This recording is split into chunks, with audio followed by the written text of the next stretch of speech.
La force des événements, nous sommes devenus la seule et unique alternative d'un peuple décidé d'en finir avec un régime qui les torturait, qui ne leur permettait même pas de dire ce qu'ils pensaient. La liberté d'expression était rangée dans les oubliettes. Donc les droits et libertés individuelles étaient complètement piétinés. Donc Pastef a pris conscience que ce n'était pas une mission de parti politique, c'est une mission populaire.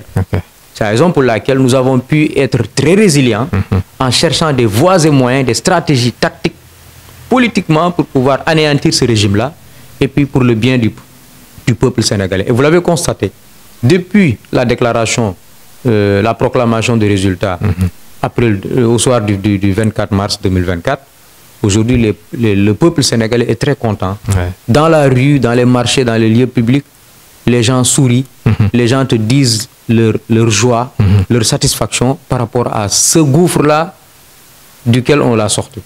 Donc je pense que Pastef a mené une mission historique en gagnant au premier tour ce que jamais une opposition n'a fait ici au Sénégal. Est-ce que depuis 1960, évidemment, est-ce que vous personnellement vous croyez à ces résultats dès les premiers tours que votre candidat soit... Absolument. Nous avions même tablé sur les 60%, 70% parce qu'avec Ousmane Sonko, candidat à la présidentielle, nous pensions pouvoir dépasser le cap des 60%. Donc nous savions que nous avions au moins 3 régions dans le sud que nous pouvons gagner, c'est du Kolda et Ziguinchor. Nous étions sûrs également qu'il y a 3 régions du centre où nous sommes au-delà de 60%, c'est Dakar, c'est Diourbel et c'est Thiès. Quand tu réunis les 6 régions-là, c'est plus de la majorité de l'électorat sénégalais. Et nous étions sûrs à 100% qu'on allait gagner ces régions.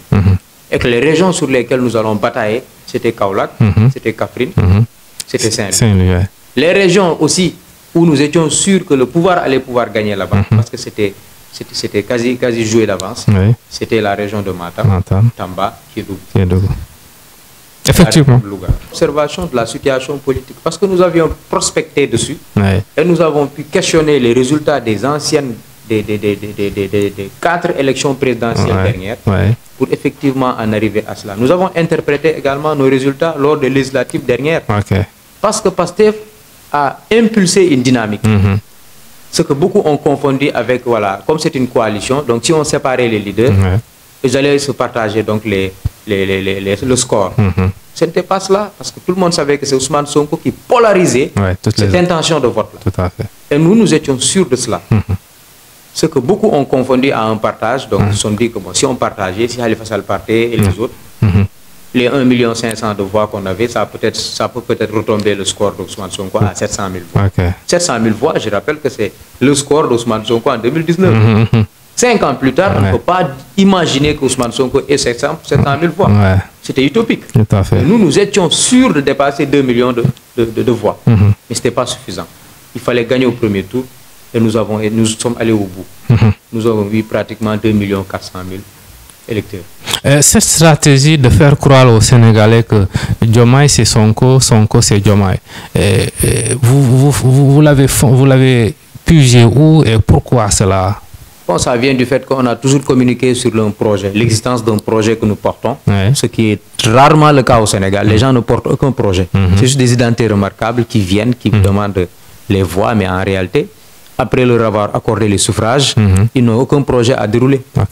Alors que Pastef, dans son discours, dans les conférences de presse, dans les différents meetings que nous avons faits, dans les débats que nous organisons dans les quartiers, Pastef a toujours laissé entendre qu'il avait un projet qui avait premièrement de séparer, en tout cas de libérer le Sénégal de la domination néocoloniale, mais un projet qui voulait faire de la politique une affaire de tous, de chacun. Troisième chose, c'est de faire du Sénégal un lieu où chacun va se réveiller en ayant le sentiment d'avoir contribué au développement et d'en voir les fruits sous ses yeux. Payer des impôts et ne pas voir les rues propres, payer des impôts et ne pas voir les déchets, les ordures ramassées, c'est un problème. Payer des impôts et ne pas avoir un hôpital de qualité, un plateau médical relevé, capable de te soigner, c'est un problème. C'est ce pays-là que nous voulons. Et les Sénégalais nous ont entendus. Nous leur avons dit également que vous allez vous réveiller dans un pays où il n'y aura pas de citoyens de première zone et de seconde zone, face à la justice par exemple. Tout cela existait ici. Il suffit d'avoir des liens avec le pouvoir, avec des parents des hommes qui sont au pouvoir, pour effectivement être épargnés de la justice. Là où maintenant les autres vont subir tout.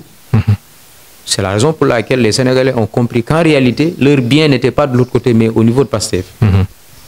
Donc c'est ce projet-là que nous avons vendu aux Sénégalais. Donc d'avoir vendu le projet, évidemment Ousmane Sonko, brillant stratège aussi, a toujours communiqué dans ce sens. Un jour, il pourrait ne pas être en capacité de poursuivre la bataille et qu'un autre pourrait prendre le relais. Parce que ce n'était pas parce qu'il allait tomber malade ou quoi que ce soit, mais parce qu'il avait senti que ce régime-là était prêt à en finir avec lui, à l'anéantir. À défaut de l'assassiner, ils vont tout faire pour l'écarter de la présidentielle. Ce qui nous a deuxième candidat, sans que les Sénégalais aussi n'hésitent à voter pour ce candidat, parce qu'ils savent que Ousmane Sonko sera aux côtés de Bassirou Diomaye durant tout le mandat des 5 ans.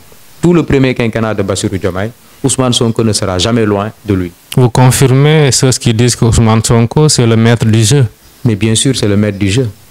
C'est Ousmane Sonko qui dit et le peuple fait. C'est Ousmane Sonko qui dit et les patriotes font. C'est ça. C'est bien évidemment Ousmane Sonko qui dira et le président Diomaye s'exécutera. Pas forcément.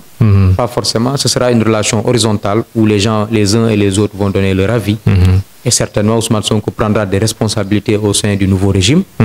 Et le plus important, c'est que les besoins des populations soient satisfaits à la fin.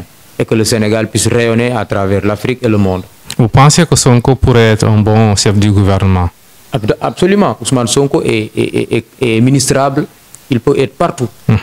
Parce que pour quelqu'un qui avait aspiré à devenir président, faire de lui un premier ministre ou un président de l'Assemblée nationale, c'est pas mal. C'est très évident. Très évident. Quel que soit le poste qu'il occupera, je sais qu'il va être performant. On a besoin de lui. Votre président et notre président désormais, Bassirou Diomaye Diakhar Faye, n'a jamais occupé un poste électif. C'est son premier en tant que président de la République. Pour certains, il n'a pas une certaine expérience pour pouvoir diriger un État, un pays entièrement. Est-ce que vous pensez qu'il a les compétences requises pour y arriver, ou bien il serait accompagné par des compétences assez diverses pour pouvoir y arriver?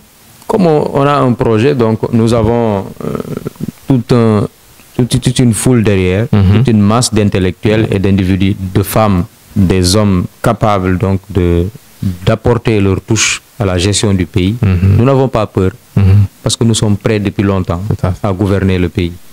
Nous étions prêts et c'est d'ailleurs la raison pour laquelle le régime d'alors nous a combattus.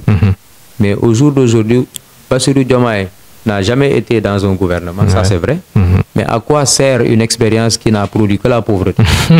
Je dis souvent que la gestion du pays depuis 60 ans n'a été que la fabrique de la pauvreté et de la précarité au Sénégal. Aujourd'hui, nous sommes parmi les 24 pays les plus pauvres au monde. Qu'est-ce qu'il a produit? Ce sont les soi-disant expérimentés qui sont là. Ousmane Sonko, Bassirou Diomaye étaient dans les services des impôts, là où on collecte le budget du Sénégal. Tout à fait. Donc, s'il sait collecter de l'argent, il peut faire le pays. Il peut construire le pays, c'est sûr. Ensuite, beaucoup disent qu'il n'a jamais été chef de service, ce qui est faux.